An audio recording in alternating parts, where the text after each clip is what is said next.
Olá, como vai? Tudo bem? Seja bem-vindo mais uma vez ao canal Leonardo Araújo, Física e Filosofia, que hoje te convida para a reflexão da função de onda, que é um assunto muito importante, porque constitui o coração da mecânica quântica.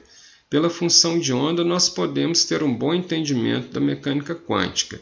A mecânica quântica tem uma matemática muito complicada, nós não vamos tratar disso aqui. Vamos explicar o conceito de função de onda. Bem, a função de onda foi tratada de duas formas.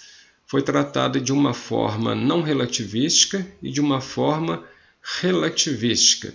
Então, quando ela é tratada de uma forma não relativística, nós estamos falando da mecânica quântica não relativística. E quando ela é tratada de forma relativística, estamos falando da mecânica quântica relativística. Vamos ver qual é a diferença disso. Mecânica quântica não relativística vai tratar de velocidades muito distantes da velocidade da luz. Então, quando falamos disso, nós estamos pensando em fenômenos quânticos, sim, porque se trata de fenômenos subatômicos, fenômenos sobre movimentos de elétrons, partículas subatômicas, mas que estão distantes da velocidade da luz. Esses fenômenos foram estudados pelas equações de Schrödinger, equação de Schrödinger independente do tempo e equação de Schrödinger dependente do tempo. Por quê? Porque esses fenômenos quânticos não relativísticos foram estudados de forma independente e de forma dependente do tempo. E nós temos que entender que esses fenômenos quânticos são uma função de onda, uma função de probabilidade. A função de onda nada mais é do que uma função de probabilidade. E por que é uma função de probabilidade? Porque nós temos que pensar o seguinte: se imaginarmos um elétron particular em uma região do espaço, a probabilidade de ele ocupar uma determinada região do espaço é igual a 1. Então, a função de onda é uma função de probabilidade. E a probabilidade de ser igual a 1 faz da função de onda uma função normalizada. Por quê? Porque ela elimina possibilidades infinitas. Bem, o caso de a função de onda, ser não relativística e estudar fenômenos muito distantes da velocidade da luz traz uma certa limitação para o estudo da função de onda. Mas, mesmo trazendo uma certa limitação, o estudo da função de onda já é um grande avanço em relação ao pensamento clássico. Isso faz com que a mecânica clássica seja um caso particular da mecânica quântica. Mas aí nós tivemos um avanço, o avanço produzido pelo físico Dirac, Paul-André Maurice Dirac, quando ele estuda a mecânica quântica não relativística. Ele diz que existem velocidades bem próximas da velocidade da luz envolvendo os fenômenos subatômicos. E aí ele vai desenvolver a sua equação, a chamada equação de Dirac, que será a extensão relativística da equação de Schrödinger. E aí a mecânica quântica relativística vai tornar a mecânica quântica não relativística como um caso particular seu. Prosseguindo nas suas investigações, Dirac vai investigar os níveis de energia.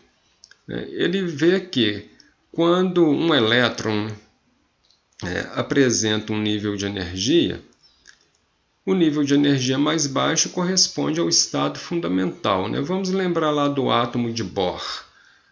Bohr determina nas suas investigações que um elétron está circulando em volta do núcleo do átomo e quando ele recebe energia, ele vai para um nível mais alto de energia. Quando ele perde energia, ele volta para o nível mais baixo, o estado fundamental.